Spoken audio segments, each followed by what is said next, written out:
Hey guys, Marsningen here, bringing you another Dragon Ball Z Dokkan battle video, and so it is finally happening. Hopefully this will satisfy a lot of people that have been talking about this for months now, but KALE and KAULIFLA's EZA is finally coming to global, and from the information from the data download, it's coming ASAP, so we should get the celebration info tonight at the usual time, and then this literally drops, like, not straight afterwards, but like the next morning, or at least for me in the UK, it's the morning, when events normally drop. So when this video goes up, it will be 12 hours from now, if you're watching it as soon as it goes up. It's like 6:30 AM UK time, so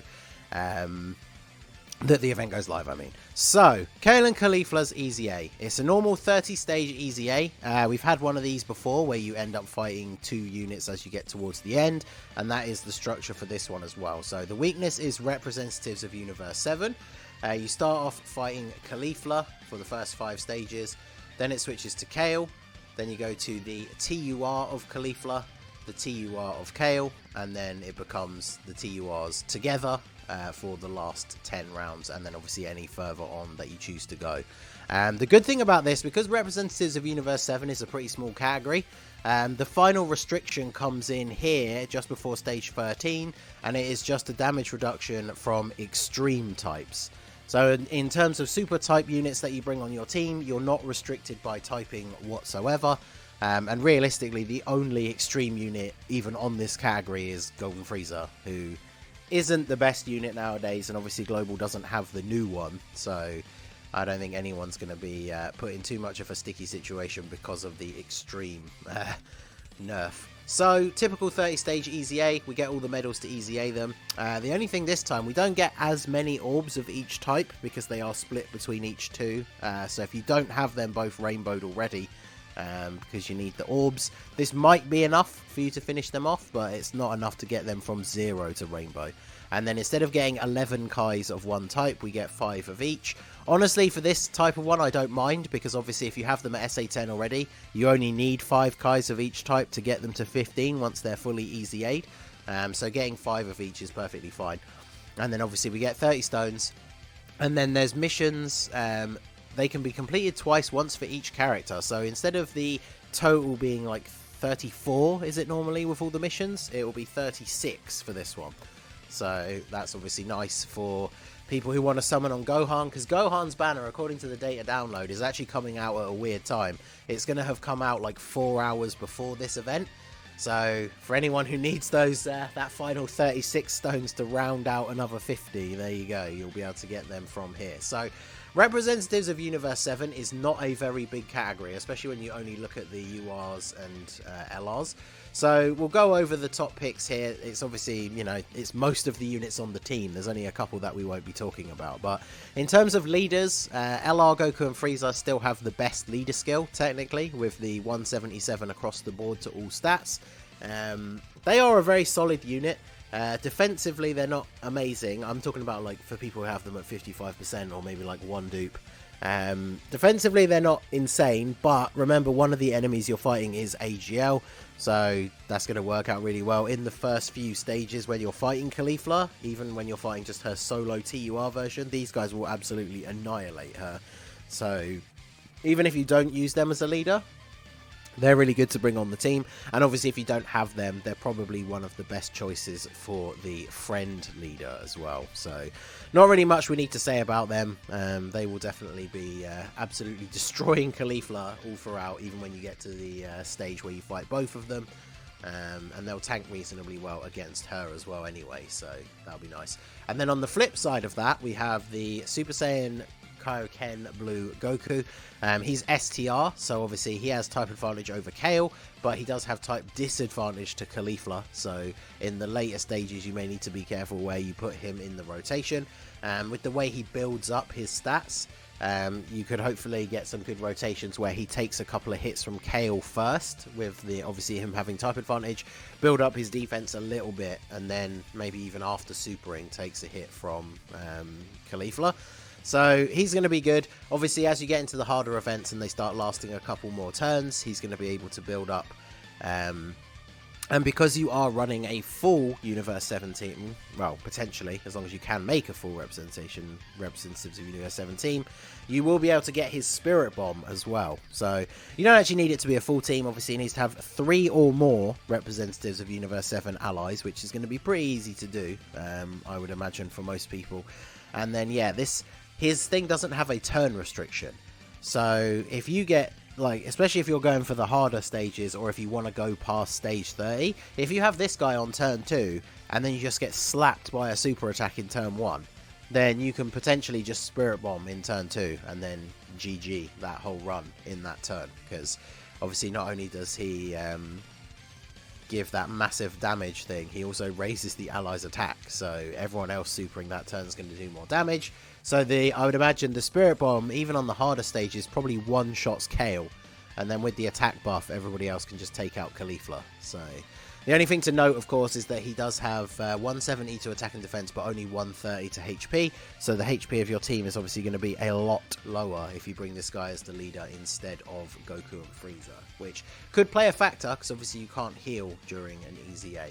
So then we also have this new Krillin as like a backup leader. For anyone who did actually summon on the Go Bros banner, you might have this guy. I think I did in total like 6 or 7 multis on that banner, and I did not pull him. But then, of course, to be fair, I was lucky enough to pull the Blue Boys. So, of course, at that point, I just stopped summoning. But he is a 120 leader for the category. So if you do have him and you don't have the other 2, he's your next best bet. Unfortunately, you can't stun or lower attack as you get through the stages of an EZA, but he's mainly just a stand-in leader. If you have one of the other 2 leaders, I probably wouldn't even necessarily bring this guy. Although we will talk about, there is the Tech Android 18. He's at his most effective when you have Android 18 in the same turn. So if you are going to be running this Krillin, you definitely want to be running the 18 that we are going to mention a little bit further into the video. And then if you're really stuck, or if you are new or free to play, this is the only other leader you have available, the Beerus in the Monarcha costume. He has a 3 key and 50% to stats leader skill. He sacrifices 7% of your HP when supering as well. So, I mean, this unit is not great, even in general. But, I mean, he's literally your last chance option if you don't have any of the others and you want to run a Reps of Universe 7 team. Because there's a lot of powerful units on that team that we're going to discuss after this guy, who obviously don't have a representative of Universe 7 leader skill. So, depending on how you need to build your team, this guy might be the last resort for you in terms of a leader. But if you don't have to use him, I definitely don't recommend it. So moving on to the actual team members, and of course, how could we not talk about this man, the big hitter? Whilst he relies on RNG, this guy is going to be insane. Like, obviously in the harder stages, or if you go past stage 30, if he doesn't dodge a super attack from KAULIFLA, then he probably just gets destroyed. But it's that 70% chance to dodge. And considering it's for 7 turns, even in the harder, like when you get to like stage 50, 60, 70, you're normally not going for more than 7 turns. So this guy's going to have a 70% chance to dodge the entire time. As well as, of course, building up his stats each time he dodges. And even though we all joke about how bad of a super attack ability it is, his super attack does have the disables enemy's guard effect, which means when he hits KAULIFLA, he won't be hitting less as with the type disadvantage. He cancels out having the type disadvantage against her. So obviously he's got type advantage over KALE, so I mean you would probably just focus on targeting her with him, and then yeah, if he can get some dodges off in that first slot for the first few stages all the way up to you fight them as a duo, probably he will be able to almost one-shot KALE as long as he gets a dodge or 2 in the first slot. So he's obviously going to be one of the MVPs for this team, I would think. So then we have the new Blue Boys themselves. Obviously I had to include them in here. If you did summon for them and get them, then obviously they are going to be very, very good on the team. It's one of their best teams, like the Blue Kaioken Goku is one of their best link partners. So yeah, I mean, they're going to be really good. There's not really a huge amount we even really need to say about them, because they are the new unit that everyone's been talking about. Again, their active skill is only reliant on HP and not a turn thing. So again, you could have them on turn 2 and have them coming in straight away using their active skill, depending on which stage you're at. Because obviously, again, the harder difficulties, if you take a super in turn 1, or even 2 supers, because you're fighting both of them, you could easily drop below 50% HP for the start of the next turn. And then you just need to be careful where you put them, because they do lose some of their defense, and obviously you are unable to use items. But if you can pick up a bunch of rainbow orbs, they get the huge amount of attack, they get that chance to crit, they're going to launch multiple additional attacks, so these guys will absolutely destroy this event on the right situation. If you get one of those turns where you can only pick up like 2 or 3 orbs with no rainbows, then obviously they won't look as impressive, but they have the potential to absolutely destroy this event. So then we have Shape Up Majin Buu, or Skinny Buu, Fit Buu, whatever you want to call him. Obviously became insanely good with his awakening. The supreme damage, medium chance to stun, obviously not super important here because we can't stun, but he gets attack and defense 150%, and then free ki plus an additional attack and defense 150%, and high chance of evading enemies' attacks for 7 turns, which is, the high chance is 50%. So just like UI Goku, you're probably not going to go past 7 turns, especially if you don't care about going past stage 30. So this guy has 300% attack and defense. He'll pretty much guaranteed super because he gets 3 ki as well. And then, yeah, I mean, what else do you need to know? He's on the right team. He's got the links. The only link he doesn't have, of course, is Tournament of Power, because he didn't ever make it to the Tournament of Power. So he doesn't link super well with the rest of the team, but he does give himself ki. So he's probably a perfect candidate for who you would float off in slot 3.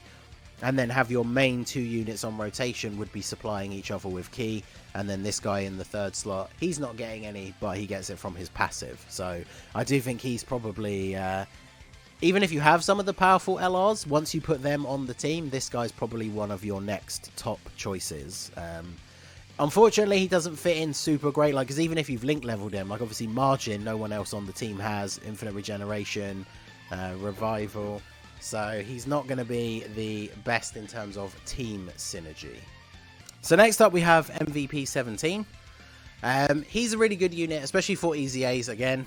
I always mention like the same things, but because you can't heal, if you drop below 77% HP, which isn't super hard to do, he does pick up damage reduction. So as well as buffing everybody else's defense, including his own, he then gets that damage reduction as well. So he's going to support everybody with defense and ki, and you don't need to worry too much about him taking a ton of damage as well. So I feel like he's a good include as a 3rd slot floating unit, providing everyone with ki and defense.